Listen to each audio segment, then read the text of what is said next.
saludando a todos los oyentes que nos visualizan por medio de este canal YouTube para poder realizar la temática correspondiente al día de hoy, la segunda parte de los géneros literarios. Vamos a hablar de los géneros modernos, exactamente del género narrativo y el expositivo. Muy bien, ahora, para nosotros adentrarnos y inmiscuirnos en esta temática, tenemos que haber visto la primera parte, ¿ya? Donde definimos de forma muy clara y precisa qué son los géneros literarios. Pero voy a ser bastante bondadoso con ustedes para poder definirlos, ¿sí? Son los distintos grupos en que podemos clasificar a las obras literarias según sus características comunes. Cada obra literaria se va a enmarcar en un género literario, ¿no? La semana pasada refería yo a los géneros clásicos, el género dramático, épico y lírico. El día de hoy presentamos al género narrativo y al expositivo. Empezamos ya. ¿Qué es el género narrativo? Es una expresión literaria que relata los hechos imaginarios y ficticios. ¿Qué quiere decir? Que el autor crea la acción a desarrollar conjuntamente con sus personajes dentro de ella para poder crear una historia fabulosa, extraordinaria, que se asemeje a lo que sucede en la realidad.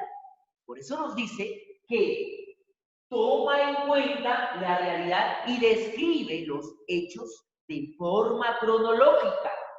Quiere decir de forma lineal. Profesor, ¿solamente el tipo de narración va a ser lineal? No, también puede ser cíclica o circular. Podemos decir entonces, que no solamente es de forma cronológica, sino sigue la secuencia del orden lógico en que está escrita esta historia. ¿Y cuál es lo más importante en el género narrativo? La acción. ¿Ya? La acción. Recuerda que existen diversos tipos de narradores. Está el narrador omnisciente, quien conoce toda la historia, sin embargo jamás se acerca ya en el tramo, en el desarrollo de la acción. Él conoce toda la historia, no conoce toda la historia, ¿correcto? Pero está fuera del mundo representado por la diégesis, ¿ya? Que es lo mismo, son sinónimos. Muy bien, existe el narrador en primera persona. Yo estaba caminando por la calle y me encontré con una conejita llamada Anabel. Era tan linda y tan hermosa que de pronto me enamoré. Ah, es una narración, ¿te das cuenta? Una narración lineal utilizando la primera persona, yo. Ahora, también existe el tipo de narrador en segunda persona. Te vi caminando por la plaza de la mano con una persona que yo conocí hace 2 años atrás. Cuando yo te narro de esta manera, te vi, me estoy refiriendo a ti. Y tú te sientes identificado con la historia. Ahora, vamos a idear que lo que estoy hablando ahora se encuentre en un libro. Y cuando tú lo leas, ¿qué vas a decir? Esta historia, esta obra literaria, el autor de la obra está conversando conmigo.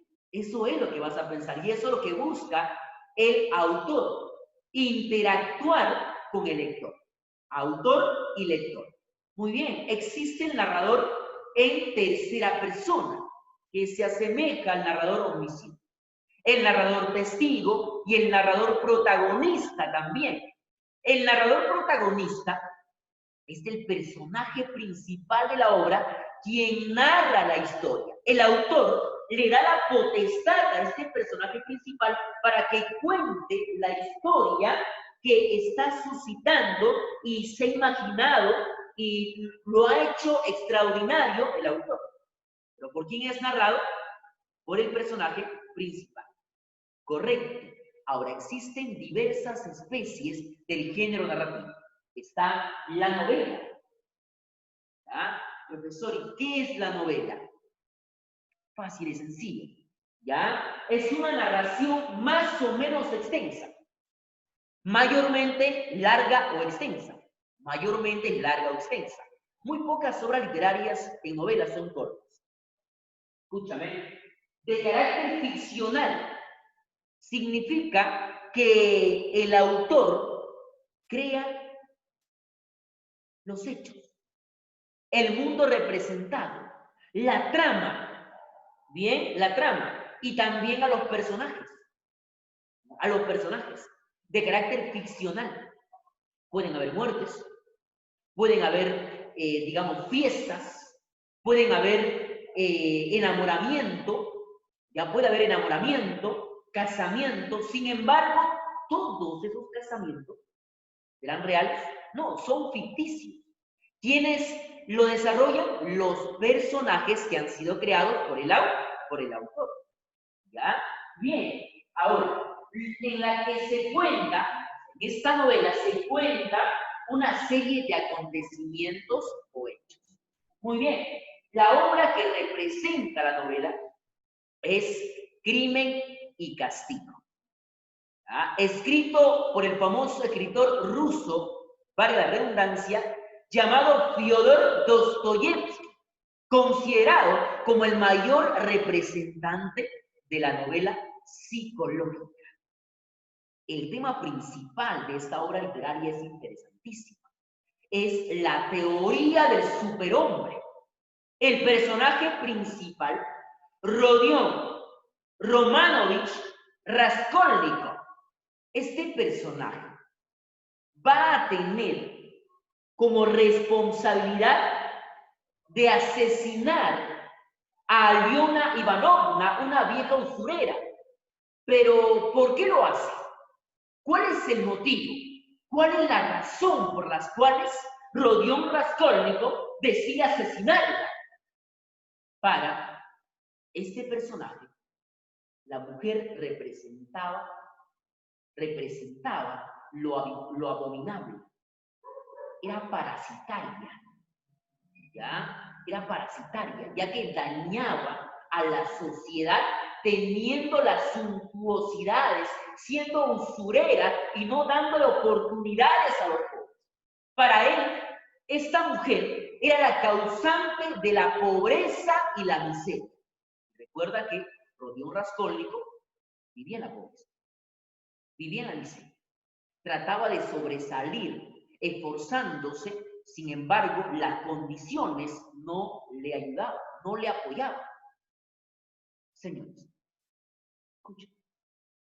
Rodion Raskolnikov quiso convertirse, quiso demostrarse a sí mismo, que era superior a los demás. Que si él continuaba realizando hechos comunes, jamás iba a lograr nada. Jamás. Algo aquí que deben de saber. Rodion Raskolnikov no era un personaje malvado. Incluso apoyaba a su mamá, quiso apoyar a su hermana, que se inmiscuyó en la prostitución a causa de la pobreza. Sin embargo, fue asesino. Cuenta, fue homicida. ¿Por qué lo hizo? Porque él quiso alejarse de lo tradicional y buscar la forma de entrar al mundo de los superhombres, de los galardonados, de los mejores. ¿Ya? Para Rodion Raskolnikov, asesinar a alguien era como demostrarse, ¿ya? Demostrarse a sí mismo que solo las personas con altas capacidades, con valentía, con intrepidez, podían lograrlo, y no cualquiera. ¿Ya? Esa era la concepción, ¿ya? La concepción de este personaje. Bien, la obra literaria denominada como, ¿ya? Crimen y Castigo, ¿correcto? Que por cierto, un dato importante aquí, va a ser publicada en revistas, ¿ya? Va a ser publicada en revistas, correcto. Chicos, tenemos también el cuento. El cuento es un relato o narración más bien corta de un hecho que suele ser imaginario, ¿ya? Tiene en todas sus condiciones de estructura, ¿ya? En todas sus condiciones de estructura, del inicio, la introducción, el cuerpo y el desenlace, es de carácter netamente ficcional y breve. Breve, corto, conciso, ¿ya? Sin embargo, la historia es muy relevante. Por ejemplo, tenemos la obra La continuidad de los parques, del famoso escritor llamado Julio Cortázar.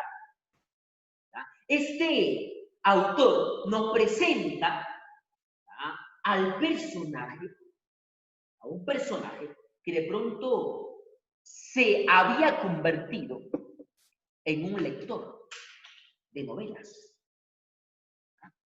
De novelas.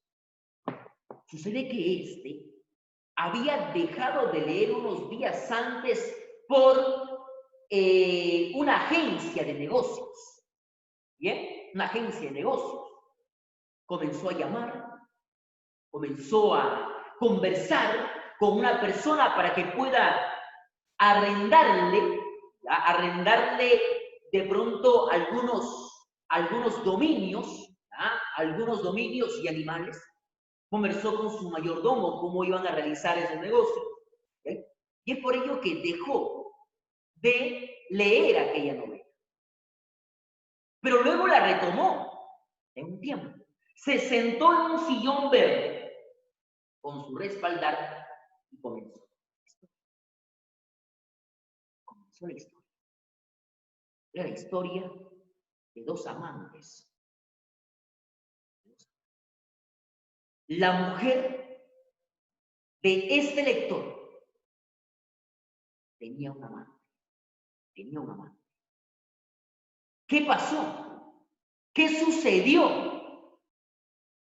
Esta mujer iba a un lugar donde había árboles y robles, árboles de robles, una cabaña. Él se encontraba con su amante, donde manifestaban sus más altas pasiones y se acariciaban de una forma desmesurada. Llegó un momento donde de pronto el lector comienza a leer y dice lo siguiente, que la mujer restañaba, quiere decir absorbía la sangre que había en su rostro de la mano. Señores, el amante prácticamente cuando hacía eso, ¿ya?, cuando hacía eso, la alejaba, la echaba y se regresaba. La última vez que logró verse en una cabaña de árboles de roble, las hojas estaban secas, el terreno cultivo, por los sórdidos, indecentes amantes, decidieron separarse. El amante traía consigo una daga que se entibiaba en su pecho y de pronto cuando quería abrazar a la mujer, sentía ese deseo de alejarse más. Así es que decidieron ya no continuar con esta situación de cariño, de afecto, de pasión, sino organizar muy bien el plan que habían ellos predestinado o destinado para el lector. pasó? Señores, prácticamente se dispersaron, se dividieron. La mujer se fue para el norte y el amante para el sur. Llegó un momento que el amante voltea. El cabello largo y suelto de esta mujer.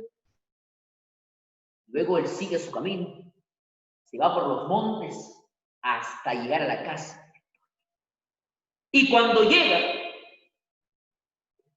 el lector está leyendo esto que le estoy narrando. Estaba leyendo. Llegan a una sala de color azul. Sube 3 peldaños del porche. Visualiza una galería y luego una escalera alfombrada. Ya está en el lugar correcto. La primera puerta la abre. La primera entrada y no había nadie. La segunda entrada y tampoco había nadie. Mientras la sangre comenzaba a galopar en sus oídos y escuchaba la voz de la mujer. Y el lector en su asiento favorito, el sillón verde, comenzaba pues a titubear y a temblar de una manera temerosa, porque se acercaba el peligro. La amante seguía su camino. Pasa las 2 puertas, llega al salón y al momento de ingresar, pues los ventanales comienzan a moverse fuertemente. Ingresa con la daga en la mano. La cabeza del hombre se encontraba en el sillón, leyendo la novela. Ahí termina la obra, la continuidad de los parques de Julio Cortázar. Ahora, el autor nos deja un dilema. ¿Qué pasó con el lector de esta novela? ¿Qué pasó con el lector? ¿Murió o no murió? ¿El amante lo mató o no lo mató? Por eso que es ciencia ficción. Ahora, si es que nosotros decimos que el amante logró matar al lector, nos estamos convirtiendo en cómplices de la muerte, porque jamás el autor lo dijo de forma directa. O de repente, pues, el autor mismo se arrepintió a último momento de asesinar a su propio personaje. ¿Sí?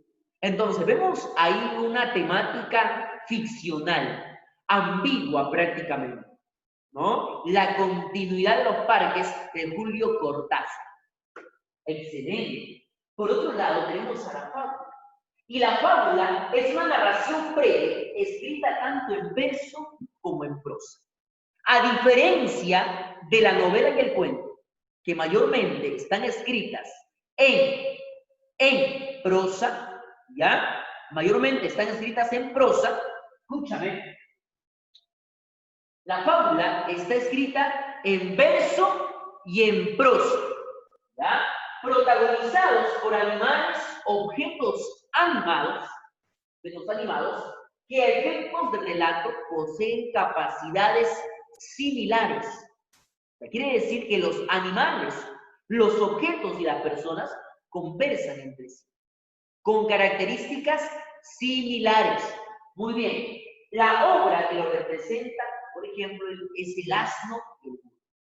Recuerda que la temática ya de la fábula, la temática de la fábula gira en torno a hechos y sucesos que te van a dejar un mensaje. ¿Ya? Un mensaje, una moraleja. ¿Bien? Listo. Mito es un relato tradicional sagrado de carácter simbólico, tradicional, bien tradicional, cuyos personajes son seres sobrenaturales, o fantásticos. Por ejemplo, el mito de Cundiraya Viratocha, ¿no? Cundiraya, el dios del campo, que con solo aventar una flor de pumpuna de cañaveral hacía crecer miles y miles de flores.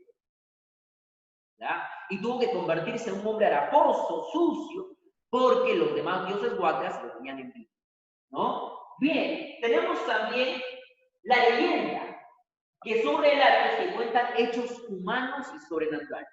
O sea, se combinan, ¿bien? Se combinan. Bien, chicos. A ver, para algunas personas, las leyendas son creíbles. La leyenda de Manco Cápac y Mama Ocllo, por ejemplo, ¿no? La leyenda de Manco Cápac y Mama Ocllo. Manco Cápac y Mama Ocllo salen del lago Titicaca, bien, salen del lago Titicaca y fundan el imperio de Tahuantinsuyo. Correcto. Muy bien, eso respecto al género narrativo. Ahora veamos el género expositivo. Es una mezcla de ciencia y arte. Es una mezcla de ciencia y arte. No lo olvides, ¿ah? No lo olvides. Mira por acá, es un conjunto de ideas en forma clara, ordenada, precisa y lógica con temas científicos, políticos, literarios, históricos, económicos. Mayormente se expresan mediante discursos investigativos. ¿Ya? Ahora, tenemos aquí el ensayo como especie única, que es un tipo de texto que brevemente analiza, interpreta, escucha bien, interpreta o evalúa de forma oficial o libre y sintetiza un tema significativo. La obra que lo representa, los 7 ensayos de interpretación de la realidad peruana. ¿Quién le pertenece? A José Carlos Mariátegui. Bien, chicos, eso ha sido todo por el día de hoy. Así es que no se olviden, por favor, de suscribirse a mi canal. Cuídense mucho.